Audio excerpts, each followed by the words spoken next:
Okay, I think we can start slowly, right?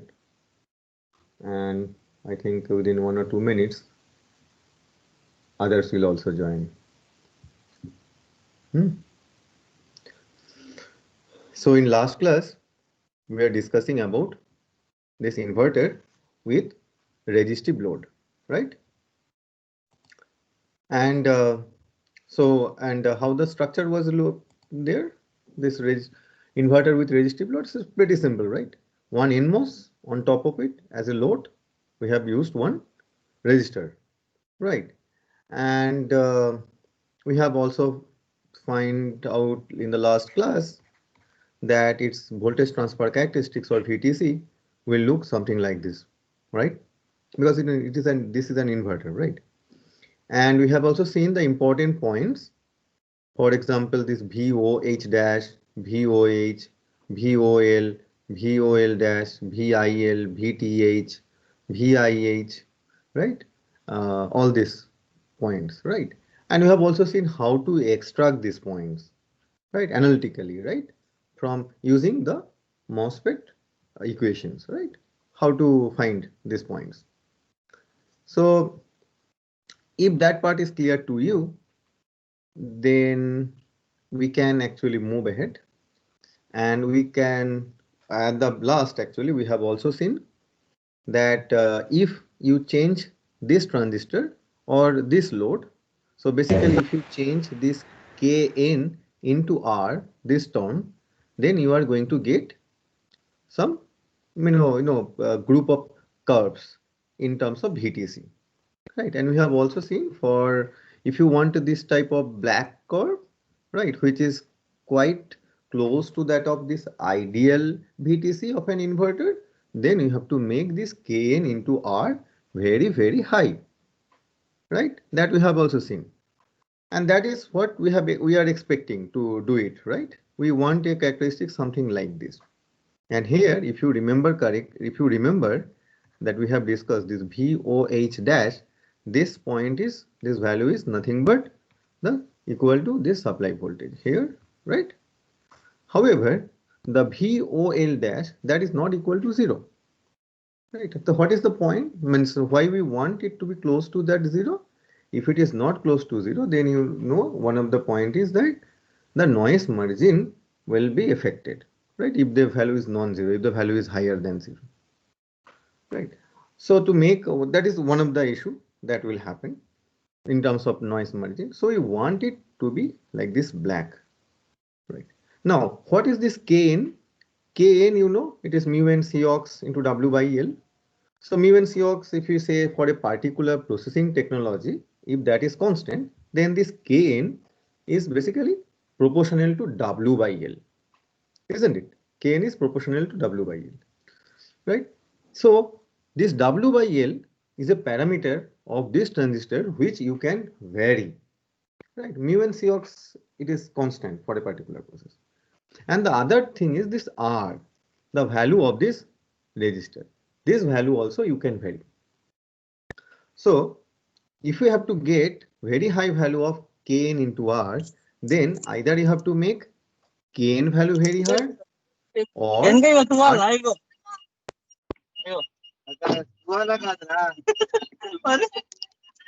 Harish, could you please mute your microphone? Harish Chandra Prasad Nayak. Then, Hello? okay, I have to mute everyone. So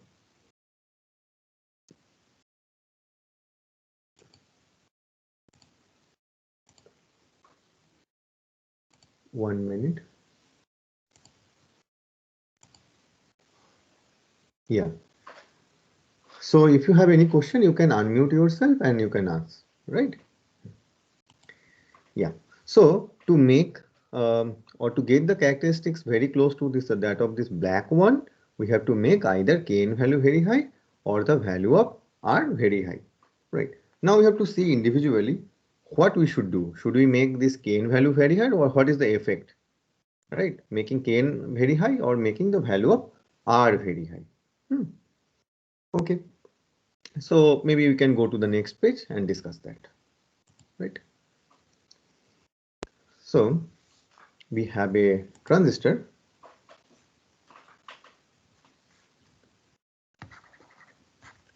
This R,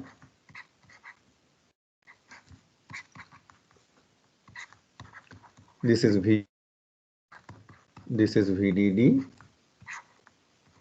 this is V in. So here two parameters are W by L ratio and this R, right? So let us first think from this point of view of R. Okay, what will happen? Okay. Okay. So what we should think from the point of value from this point of R value, right? So you okay, before we go to that value, please note here one more very important thing. See, when V in is equal to VOH or equal to VDD, right? When V in is equal to VDD, right? This transistor is, this particular transistor is still not off, right? So some current is still flowing through this transistor, and this is resistor, so obviously one current will flow through this resistor. So that means you can see there is a direct path between VDD and ground. So that means current can flow even if the transistor is off, right? Means so even if the transistor, when this V in is equal to VDD, right? Right, that means the input is very high, so output is expected to be very low, or logic 0, and at that time we don't want any power to be consumed. But as there is a direct path between VDD to ground, so there will be one power dissipation, right? So you understand why there will be power dissipation? Okay. Now let me ask you, will there be any power dissipation when this V in is equal to 0? Will there be any power dissipation and V in equal to 0? DC? No. No, right? Because at that point, this transistor is off. So there is no direct path between VDD and ground. But here, there is a direct path, right? Okay. So let us see what will be the power consumption for this inverter. So say when this V in is equal to VDD, V output is equal to VOL dash. And we know that VOL dash for this case is not equal to 0, right? So what will be the ID? This current? This current is basically nothing but this current. And we know this voltage is now VOL dash. We know this voltage. So you can say ID is equal to VDD minus VOL dash by R, right? Now we don't know, how many means during operation how much time this V in will be in equal to VDD state, or in how much time V in will be equal to 0 state. But let us assume the probability is 50%. Means during 50% of its operation, V in will be equal to VDD, right? Then what will be the average power dissipation?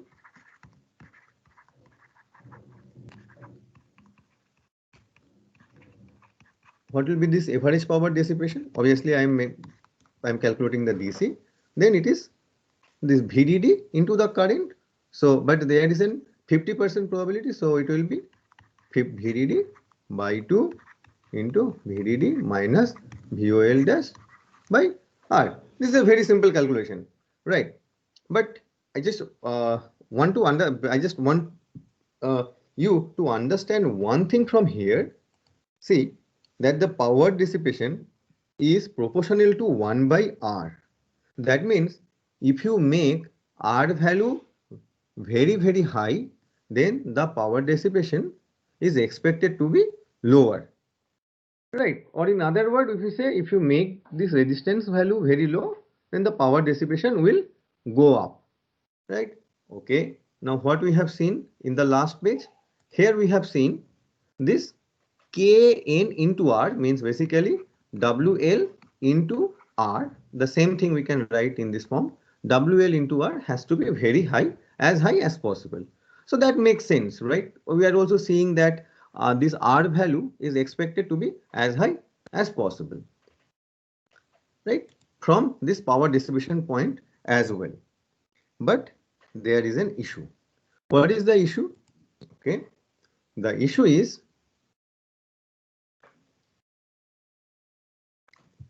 suppose okay, here not much space is there, so maybe I can draw it here again. So if this is VDD, this is V in, this is V out, right? And we already know that this will be driving another MOSFET. So it is basically one capacitor, that is, it is driving CL, right? Now we have seen two cases that this network is called the pull-up network because it will increase the potential of this V out.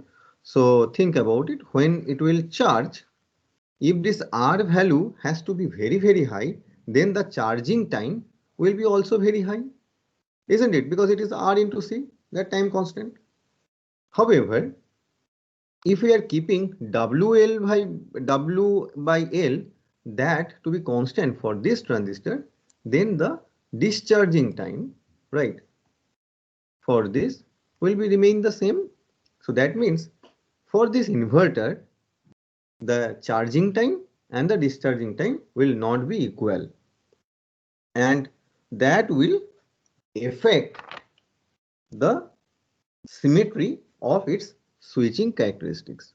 We generally want the charging time and discharging time to be same, right? So you understand one of the issue, if we make R, if R is very high, right? That you have understood.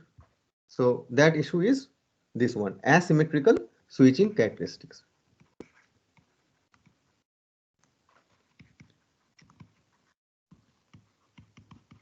Asymmetrical switching characteristics, right? So this is one point, and the other point, you already know that to implement this R, whose value is very high, we need very large space in terms of real estate. Real estate in VLSI chip is, very, very costly. We always want that devices, all the dimension to be minimized, but that size is large, right? So these two are the drawbacks that why we can't make this R to be very, very high, right? Now, but in the previous page, what we have seen, we have this product to be very, very high. Okay, then what about if we just keep R constant and increase W by L? Now you think from here, if you increase W by L, so increasing W by L means you are not changing any other parameter, threshold voltage, VGS, anything, but you are only changing its current driving capability.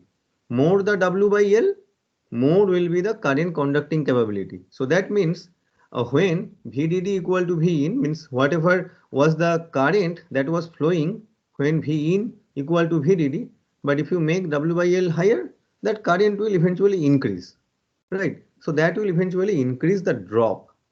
So that is not going to help if you increase W by L. So the only way to increase to get this type of characteristics, the black characteristics or closer to the ideal characteristics, is by increasing R. But that is not possible considering these two issues, right? So I hope this part is clear to you, right? Sir, can you repeat again why increasing WIL will not work? Okay. See here.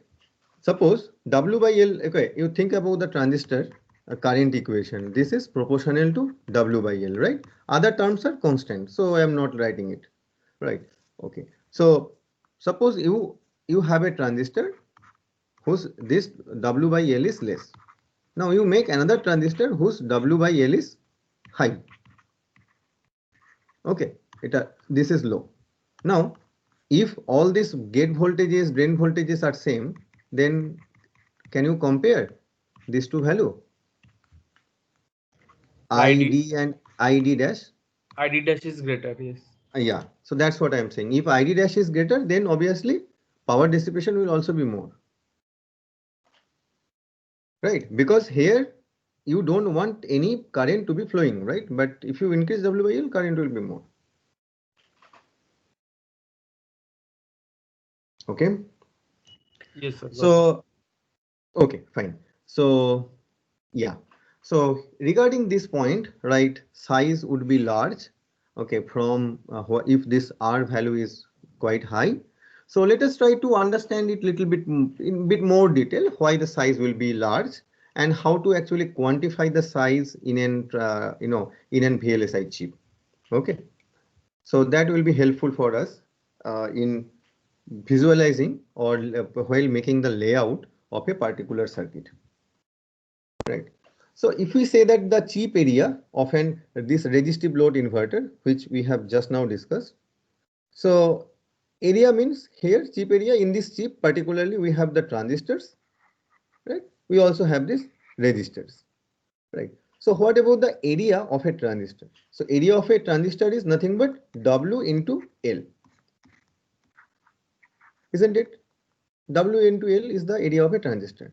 Now, if we say that L is as low as small as possible, or if we consider this S is minimum, right? Because you always want this gate length of a transistor to be as low as possible, right? So suppose for a particular technology node, for example, 180 nanometer, the gate length is constant, right? So the area is then directly proportional to this W by L ratio, right? Because whenever we say a particular chip, that means we are defining a technology, and for that technology L is constant, right? And the area requirement of the transistor would be the value of W by L that you will be considering for a particular transistor. Remember, for a particular chip, generally we do not go for different gate lengths. Gate lengths we always keep constant, but what you can do, you can always vary the gate width to modulate the current. Fine. Okay. Now, what about this resistors? First thing is that how to make this resistor, right? Transistor, you know, how transistor will look like in a VLSI chip. You have already discussed, you have already read the semiconductor devices course. So you know the cross section, you have an idea. But how to make a resistor? So regarding that, there are generally two techniques is being used. The first one is called the diffused resistor. Diffused resistor, right? So in this type of resistor, what you generally do, you between these two contact, okay, you make a line of this type of diffusion. So basically, okay, this type of shape has been made just to minimize or make that overall thing more compact in terms of space. Okay, otherwise, if you have to think it very simply, then you consider it like this. Okay, here there are two contacts and here is the region of diffusion. So this is the top view or the layout view. It's very simplistic, but you know actually this length will be very large, right? This length will be very long. So uh, so to make it very compact, what generally people do, they make this type of shape. Right. Otherwise, this is basically same, right? You can think about if you just pull these two things, then you will get this type of structure. Right. Now, if you think about the cross section, then how does it look like? If it is the top view and if you see the from the cross section, suppose along this way, then how does it look like? The cross section for this resistor will be something like this. Suppose you are using a p-type silicon, right? Then on p-type silicon, you will diffuse in this particular region this n silicon. So that way you can isolate this n and p, because and you have to always make sure that this PN junction never gets forward bias. This is one type of isolation. and the other different types of isolations are also been used. So I am saying it to the, not going to much complex things for the initial classes. So if you now think about here one contact and here one contact, so basically then this length, right, this length, then this width you cannot see from here, but you can think of this width, then this length, as well as the doping ND, right? This will play a major role in determining the resistance or the value of resistance between these two contacts. So this is how in a circuit this diffuse resistors are made. Fine. Okay. So I am just pointing it out by this line to indicate that this is a diffuse resistor, and generally its value lies in the range of 20. This sheet resistance value is 20 to 100 ohm per square. Okay, now what is this sheet resistance? That obviously, if you do not know, it's fine. We will going to discuss it in the next page. So this is sheet resistance, right? So this is the general, typical value for this diffuse resistor sheet resistance.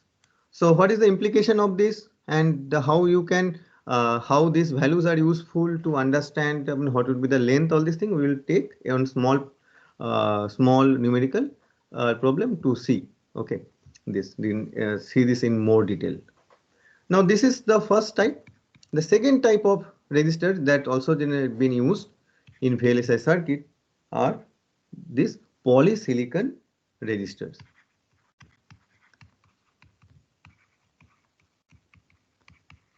Right. So in this type of resistor, how it has been made. It is nothing but this is in polysilicon. So this is nothing but this polysilicon, right? You deposit polysilicon, patterned it, create two contact between them, between these two end, and depending on the doping of this polysilicon, you have a different resistance between depending on the doping width as well as the length, right? The resistance between these two will vary. So if you think from then again cross-section point of view, then it will look something like this. So this is suppose again P silicon, on top of which you have suppose deposited this N silicon, poly, this is poly. Poly means polysilicon, right? On top of which you have these two contacts, right, through which you are taking giving the connections. So this is the cross-sectional view along this, right? So this is basically the polysilicon based resistors, how it has been made in an VLSI circuit. And in terms of again sheet resistivity, its sheet resistivity are in the range of 20 to 40. So here it is quite low, so I cannot write it properly.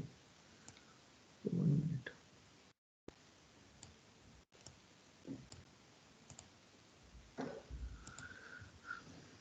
So its value is 20 to 40 ohm per square, right? This is for the doped polysilicon case, right? Means when you dope this polysilicon with N-type, then its resistivity or the sheet resistance is in the range of 20 to 40 ohm per square. If it is undoped, then it is pretty high, in the range of this 10 mega ohm for this undoped case. Right. If you do not dope it, then it will be very high in the 10 ohm. But there is an issue. The issue is to control the resistivity of this undoped case. That is an issue. So you cannot really control this sheet resistance value for this undoped polysilicon. So that way you can consider we have only left out only one option, that is the doped polysilicon resistor. If you want to, you go for this polysilicon resistor technology. Otherwise, you can think of this diffuse resistor technology to make a resistor in an VLSI chip.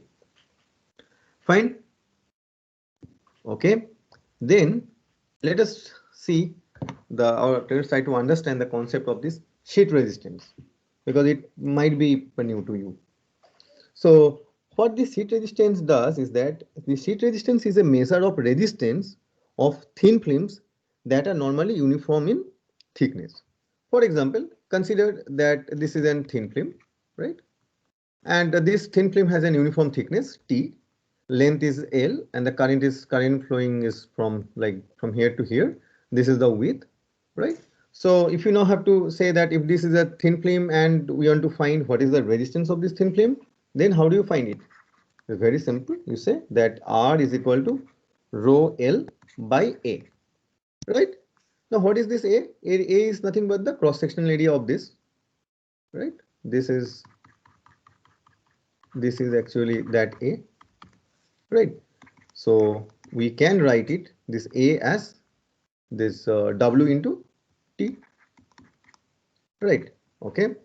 Now if this T is uniform, then and if we write this T below this and below this, right? If we represent it like this, then this rho by T. By the way, what is rho? Rho is the bulk resistivity of this material. Suppose if it is a polysilicon, then it is the bulk resistivity of that polysilicon material.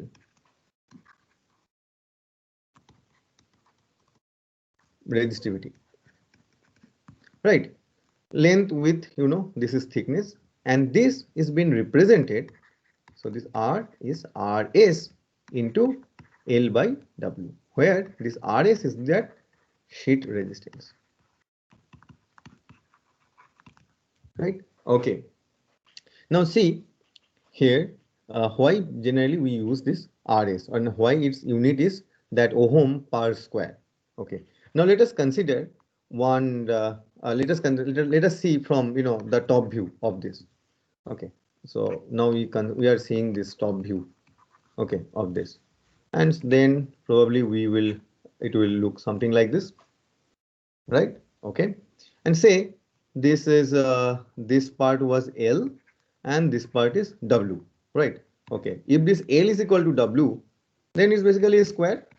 So if it is a square, right, then you make this L equal to W, then what you will get? The resistance of this square is nothing but the sheet resistance. Is this clear to you? The resistance of this sheet of this thin film, if L equal to W or the length and width is equal, then the resistivity, then the resistance value offered by this will be equal to this RS or sheet resistance, right? And if you check the dimension of this, then this is length, this is length, this is ohm, right? So basically RS unit is also ohm, right? But to differentiate it, that it is not actually the resistance, but it is actually the sheet resistance, we mention that square term. Okay, ohm per square. So you understood? Okay. Now suppose if I say that this thin film is suppose 1 mm by 1 mm, and now another thing, if the same material is used and to make 2 mm by 2 mm, right? So they will offer the same resistance, right? So that means their sheet resistance are also going to be the same.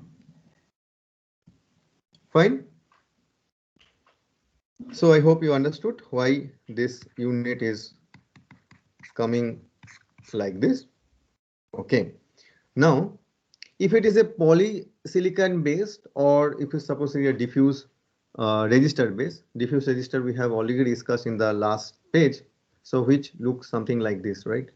In the P region we have N and N region we have diffused, and suppose the junction depth means the depth of this N region is Xj, right? And then if you want to measure the resistance between these two, how do you measure them? It is not very difficult. Or if you want to measure the sheet resistance rather, so that sheet resistance is, as per our definition, it is this rho by the thickness, right? So thickness is here Xj, right? So what is rho? Rho you can write in terms of conductivity, right? Sigma Xj, And you know, for a semiconductor, if this doping is Nd, what will be, and its mobility is mu n here, electron mobility, n type. So it will be 1 by q Nd mu n into xj, right? So this will be the sheet resistance value for this diffused resistor. So if you know these parameters, this parameter, you should be able to find the sheet resistance of this diffused resistor. Fine. I hope this part is clear to you. Okay. Then let us see the sheet resistance effect. Okay, or whatever we have seen, here, that R cannot be used. This, the issue. One of the issues, the size is very large. Why it is so? Okay, so in the context of this resistive load inverter. So in the context of this resistive load inverter, suppose we need for to get a proper shape of this VTC, the value of R, the load resistance is 20, suppose just an arbitrary value, 28.8 kilo ohm. So that means this value of R, okay, for a particular value of W by L is expected to be, this is expected to be this one. Okay, this is also not very high, but suppose 28.8 kilo ohm. And suppose we want to implement this resistor using the diffuse resistor technique. And in diffuse resistor, we have also seen the range is varying from 20 ohm per square to 100 ohm per square, right? So let us say the minimum one, we are using the 20 ohm per square, that resistance. So we are using this diffused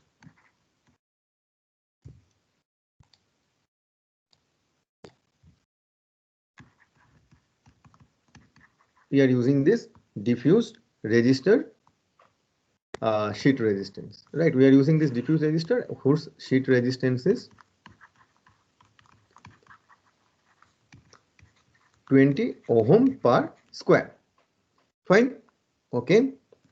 Now, to get a value of this one, right? So this R is, if we write the formula that we have just now seen, so R is equal to Rs into L by W. This R value is this, Rs value is this, and suppose the width, width means this width. In the last page we have seen this, not last page, this here, width is this one. Maybe I can take a different color, this one, this width, right? This is the width. So suppose this width is 1 micrometer. Okay. Then if this width is 1 micrometer, right, then you know this value, right? You know this value. Only thing you do not know what is the value of this required L for that. So if you estimate the value of L from here, right, then you will get a value of 1.44 mm. So see here, right? If you have making a resistor whose this is width is 1 micrometer, and if you have to bend it like this, so whatever you do, then its length has to be 1.44 mm. It might not look right. It might look to you that is only in millimeter, but please compare it with the dimension of the transistor gate length. Transistor gate lengths are in the range of what? Nowadays nanometers, right? And this is in millimeter, right? So what is the area requirement for transistor? It is W into L.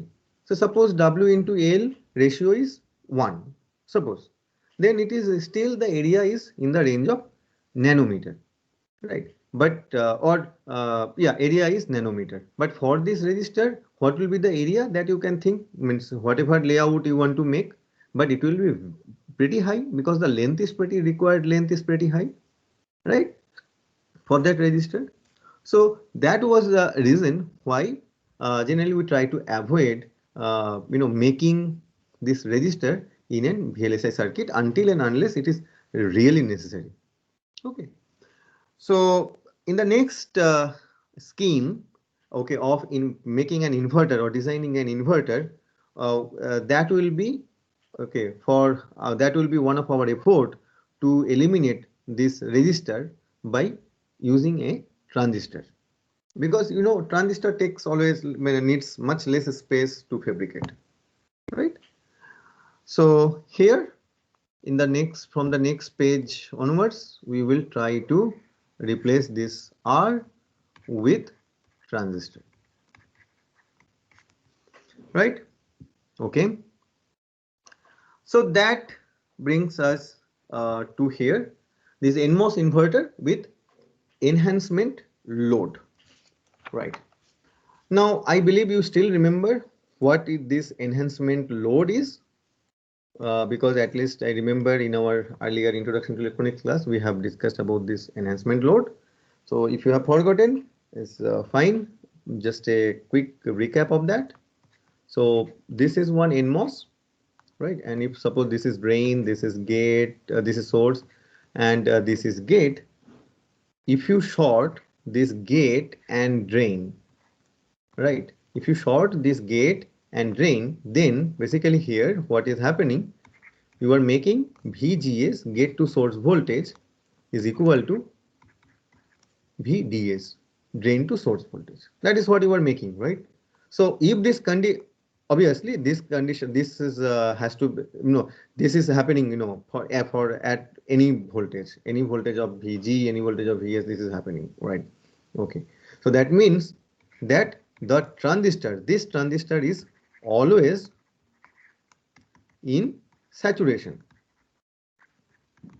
right? This transistor is always in saturation, obviously, when it is on, right?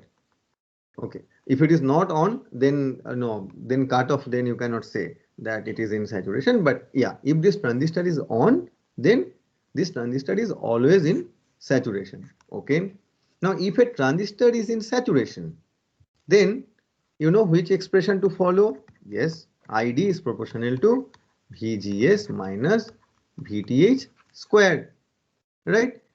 Fine. Now here VGS is equal to VDS. So that way you can also write this ID is proportional to VDS minus VTH square, right? VDS minus VTH square. Okay. So that means if we want to plot this VDS and here ID, how does it look like? Okay. What will be the current if VDS or VGS? So let me write in this both because they are same. VGS or okay, what will be the current if this VGS is less than the threshold voltage of this transistor?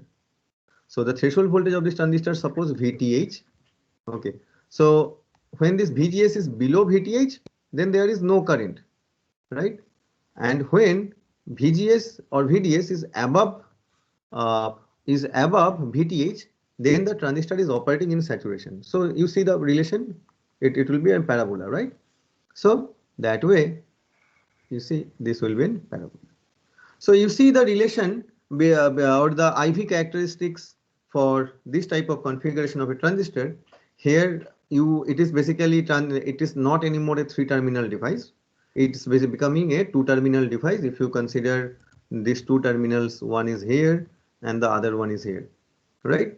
And see what is the relation between these two, current and voltage, between this disconnected enhancement load transistor. It is like this type. It is not actually a resistor, because if it has to be a resistor, then it has to be something like this, right? It will pass through the origin and it has to be linear. So but it is close to that of resistor, and as it is non-linear, it is called a non-linear resistor, right? You already know that. Okay, it's fine. So we want to connect or replace our in our previous NMOS resistor we have an R, in an NMOS inverter we have an R. So we want to replace that R with this enhancement load. So how the total picture will look like? Okay, for that maybe okay.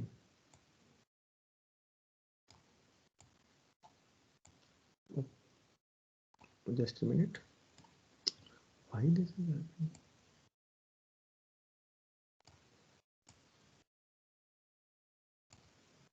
happening? Okay, so then how the circuit will look like?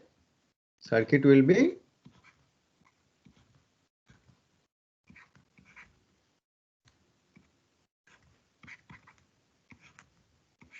this is the NMOS, similar to our previous inverter, right? This is VDD, this is V out, right? And here this has to be connected with the drain terminal, right? So this is drain, source, gate, source.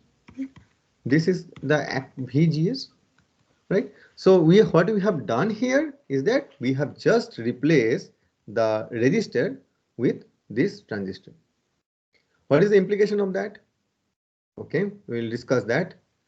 But do you remember, like when we have an resistor here, then we used to plot one load line here, and from which which actually makes our life pretty easy to understand or to in finding out the different values, right? VOL, VOL dash, all these values, right?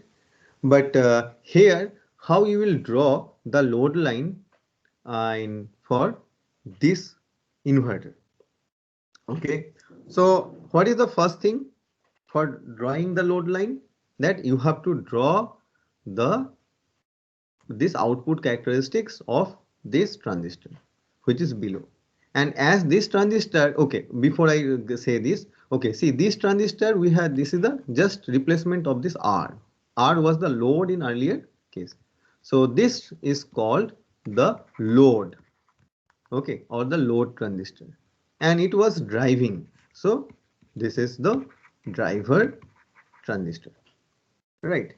So for drawing the load line for the driver transistor, you should always draw first the output characteristics. So this is an NMOS, pretty straightforward. So it will be something like this, right? Okay. And here I have also pointed out this, some dotted lines. So what is the dotted line? This is a type of demarcation which shows that, which basically separates out this triode region and this saturation region. And you know what will be this value. This will be this VD sat, right? VDS sat, right? And that VDS sat is nothing but VGS minus VTH, right? So this is that line. Okay, now the thing is that how to plot the load line or how to plot the characteristics of this here. Okay, so for that, if you have if you are with me, means saying that this is load L and this is driver D. So whatever the parameters we will say, for example, VGS, we will say VGSD. Okay, VDS, we will say VDSD. D indicates the driver. And for example, for here we will say VGSL, that VGS load. Okay, VDS load, right? We will differentiate this gate voltage, drain voltage terms by this L and D for this driver and load transistors, right? If we do that, then I think you will agree with me that we can write this, that VDS for this load transistor, we can write it is nothing but VDD minus VDS of this driver transistor. Can we not write this? We can write this, right? Okay. So you see then this VDS is equal to VDD minus VDSD. So if you want to plot these characteristics in the same plot, then you have to make this, mean the total these values. Suppose here it can maximum, it can go up to VDD, right?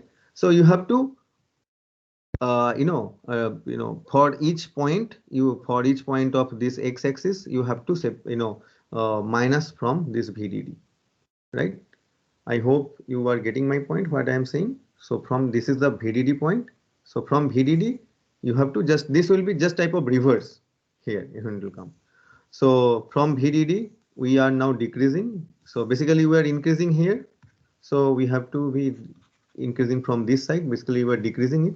So till this VTH, so this gap is VTH. So that means this point is VDD minus VTH of the, this is for the load. So VTH load. So we don't have anything, no current, right? Okay. After that, the current will start increasing and it will increase this in a parabolic way. It is not a that way good drawing. It should have cut the plot there, right? You understand? So this is the same thing, this plot, just we are plotting on top of this. So this gives the load line characteristics for this inverter. So when you can see, when you are changing this VGS or the V in from 0, so when this V in is equal to 0, so at that time you have the characteristics here, right? It intersect these characteristics here. So when V in is equal to 0, the output is VDD minus VTHL, right? Now when the transistor turns on, that means here this intersect is here. So the transistor, this driver is going to the saturation because this is a saturation. And what about the load transistor? Load is always in saturation, right? If it is on, it has to be in the saturation. Then both transistors are in saturation. Here, both are in saturation. Here, both are in saturation. What about here in this point? So here, it is a very type of, in a type of marginal case, right? Here, if you just below this, the driver is saturation, load is saturation. Just above this, the driver is in the triode and the load is in saturation. Okay, then this point here, driver, triode, load, saturation.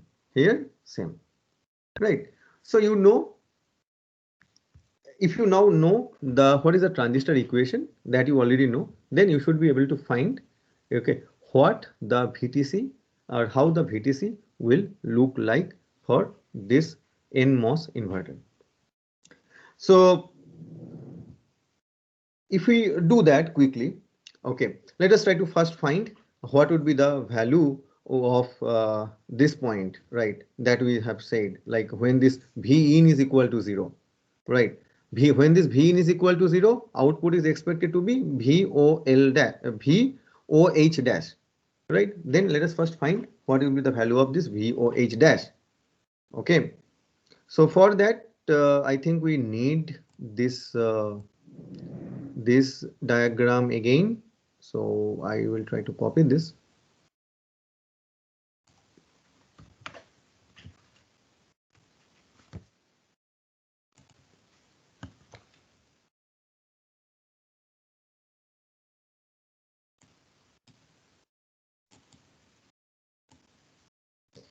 Okay. Okay. So we are now considering the case when this V in is less than VTH D for the driver. So that basically also includes when this V in is equal to 0, right? That is also included within this condition. So when for this condition ID is 0 because this transistor is not turned on, driver is not turned on. So ID is equal to 0, right? So if this ID is equal to 0, or you can say this ID is close to equal to 0, maybe you are considering just below this condition. So ID is close to equal to 0, right? So in that case, we can write IDL is means the current which is flowing through this, that is also close to equal to 0. And if this transistor is on, it has to be always in the saturation. So that way we can write KL by 2. We are just writing that the transistor is in saturation, right? Okay, then here we have to write VGS minus, let me write the total thing, VGS minus VTH, but here it is for the load, so we have to write it VGSL and VTHL, that is square, right? Now VGS and VDS for these load transistors are same, so we can write it as even VDS. So it is VDSL minus this square. So this is equal to 0. So we can write VDSL minus VTHL, that is equal to 0, right? In the here only we see we have written VDSL can be also written as VDD minus VDSD. So if we just substitute here that part VDD minus V, what is that? What was that? V is DD. V is DD. No, VDSD, right?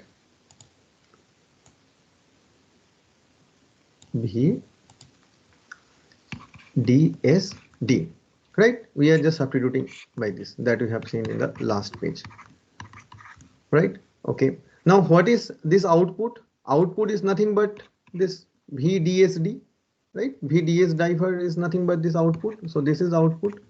So then if we say then what is output, take this output here. So this is basically equal to VDD minus VTHL. So, and when the transistor is off, right, that is basically the highest value at the output that you will get. So we can write then this is nothing but VOH dash, right? Okay. So you remember what is this VOH dash in VTC? Now we are drawing the VTC. This is V in, this is V out. So say this is VTHD, right? Threshold voltage of the driver. So till this point, the output will be constant and its value will be fixed to this point. And what will be the value of this point? It is nothing but VDD minus VTHL. So in previous case, when we have been registered here, right, the VOH dash, this value was equal to VDD, right? The maximum value we are getting VDD. But when if we replace that resistor using this enhancement load, then see what we are getting. We are not getting the maximum voltage. I mean the maximum voltage is reduced from VDD to VDD minus VTHL, right? So that is one important point to be you should know here. Okay. Now let us quickly try to understand what will happen after that if we further increase this V in. Now that means in the next page we will try to do what will happen if this V in is greater than VTHD, right? Okay, so let us go to that next page and let us try to plot the same diagram again so that will be helpful for us. So now we are considering if this V in is greater than VTHD. So now this transistor is on. Obviously this transistor is obviously on. So at that time, what is the situation? Okay, let us now come here. Now this transistor is on. So that means we are looking basically in this region. So here this transistor is also in saturation. This transistor is always in saturation. So both transistors now are in saturation.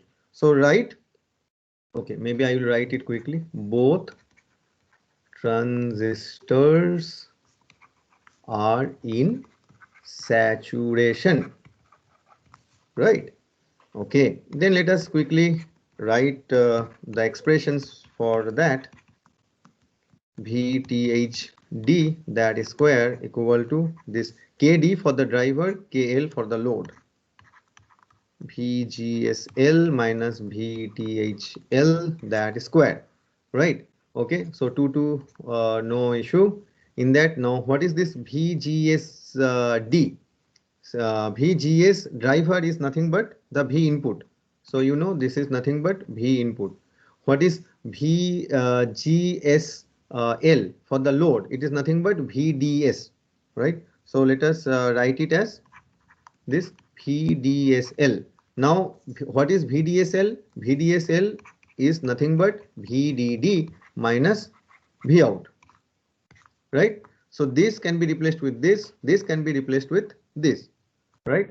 So in the next, so what I'm now writing is VTHD, that is square, will be equal to KL, and here VDD minus V out minus VTHL, that square, right? Now we need to find what is the value of V out, right? So we have to find what is V out.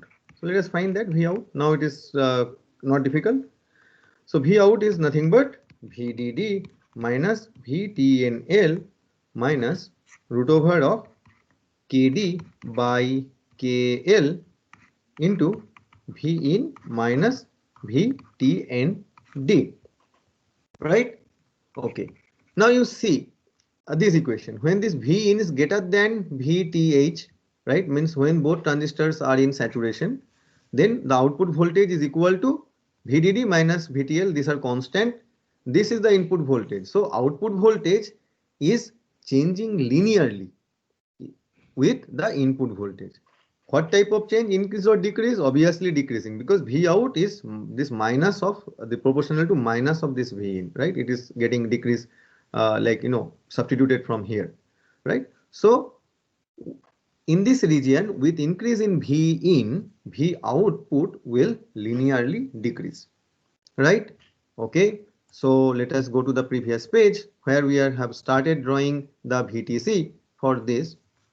So we have started doing the VTC for this. So here, till both the transistors are in saturation, suppose this region, at what is this point, V input point, that we have to find out. But what we have seen, until this point, this output will vary linearly. This is not a linear plot at all.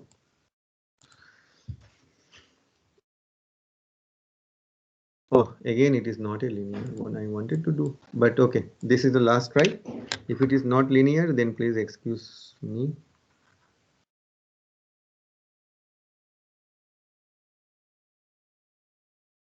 Oh, okay, I will try to do it after that. Oh, yeah, suppose this point is that one, huh? So this is the point till which both transistors are in saturation. So we'll find what is this point, right?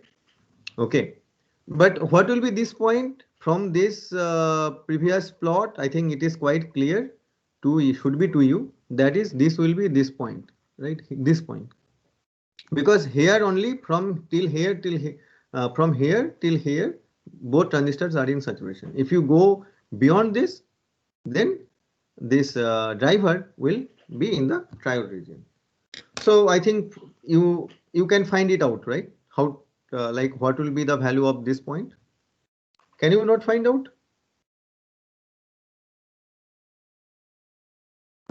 Guys?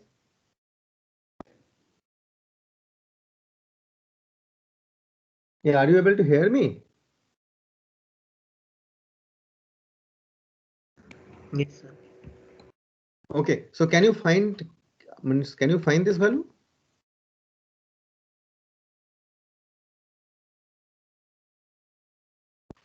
Again, no reply.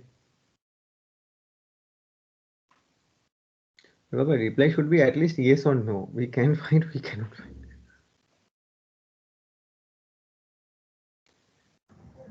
So it would be when my driver goes to triode region. Yeah, so it is not difficult. See here, right? So this point is what? This point is VDS, that sat. This is nothing but VGS, that driver, minus VTH, that driver, right? Okay, so you know this point. So what is this VDS sat? VDS sat is this VDS sat. VDS means basically output. So you know now the output voltage. What I am saying from here, if you now see this from here, you know what is this output voltage for that input voltage, right? You have to only find the input voltage using these equations. Can you find it? We have to find just at the onset of this point, just at the onset, just before this point where both transistors are in saturation. So considering that, you can still use this formula and you can find from this expression what will be the value of this V in, considering that the V out or this VDS sat is equal to V in minus VTHD. right? So I'm not doing it here. So I'm giving it as a homework for to you for finding what is this point. Okay, now last quickly thing is that what will happen after that, right? What will happen once you have crossed this point? So obviously this, then the driver will be shifted, no operating in the triode region. It's very easy. Now you find what will be the expression for the current. So that means I am writing when this V in is greater than V in, I am pointing out this point as transition. So I should also point out then this here, this point is V in transition.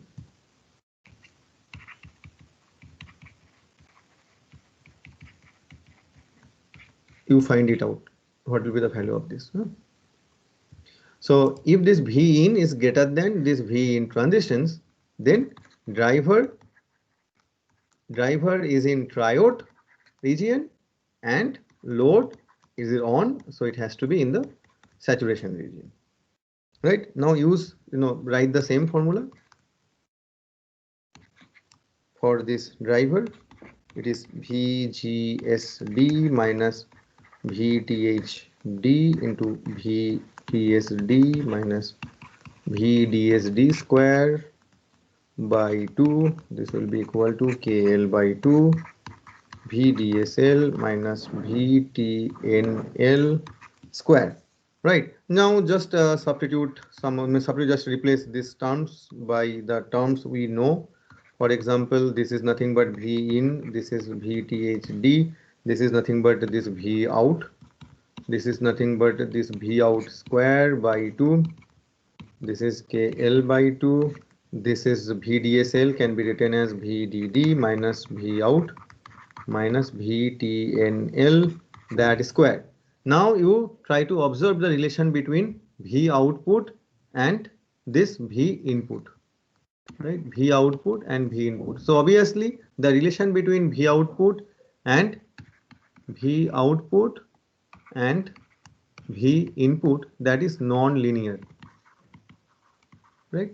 So once you have crossed this region, that V in is greater than the V in transition this point, then the V out and V in is no longer related in a linear equation, but it is related in a non-linear fashion. So after this point you have a non-linear dip,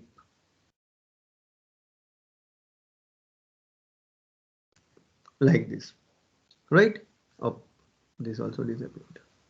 Right, so here also it is clear to you. See that here also the VOL dash is not equal to 0, right? Eventually the VOH dash was also not equal to VDD. So from both sides you have an a decrease in that swing, right? Okay, now just 2 more minutes, please stay with me. So here in this region the driver transistor is cut off, right? In this region, right? Okay, in this region driver, saturation, load, saturation. In this region here driver is linear or triode,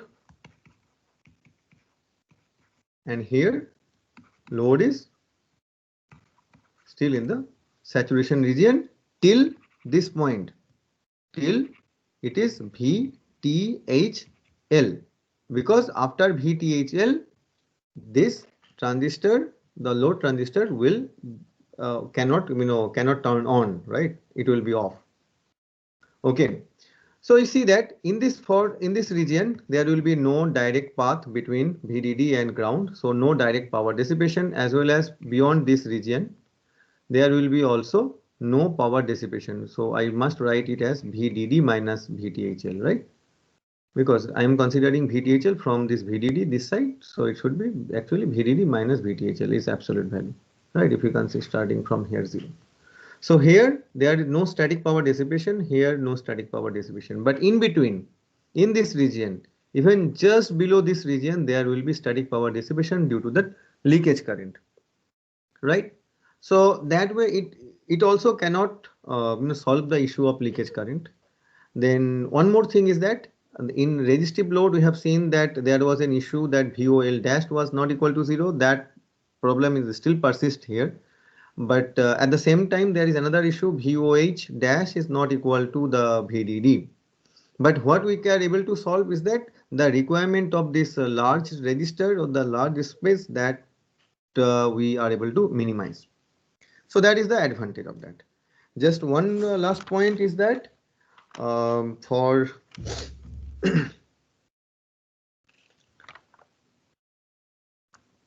yeah, so one last point is that yeah, I think I have mentioned it. This saturation, this cutoff, this linear, yeah. Right, okay, I think I have already mentioned it. So please try to find out what will be the value for this point, okay, V in transition, beyond which it will be no longer in the saturation region. It will be in the triode region. So that please find it out. And yeah, and try to compare the performance or the power dissipation between this configuration and the previous configuration, right? Okay, I think I took a little bit more time today. Yeah, so any question? No, sir. Sir, Okay. what is the one small doubt, which was the last region in this graph, that VTHL after VTHL?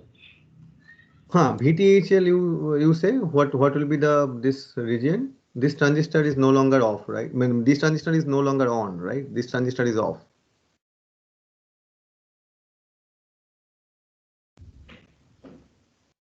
Right? That's what we have seen. That's what we have seen it from here, right? Like this, right? From this plot, as well as in this next page here, that VOH dash, this is equal to this point, because beyond V, when this V in is this condition, right?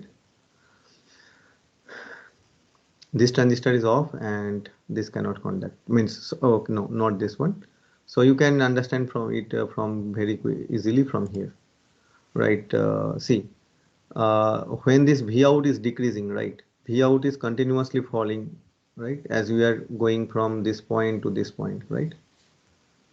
Do you understand this? Yes, sir. Right? V out is falling, right? Now, how far V out can fall? V out, the minimum value of V out should be equal to such that the threshold voltage of this load transistor. If it is below the threshold voltage of load transistor, then this transistor will turn off. So the output voltage cannot go below this, VTH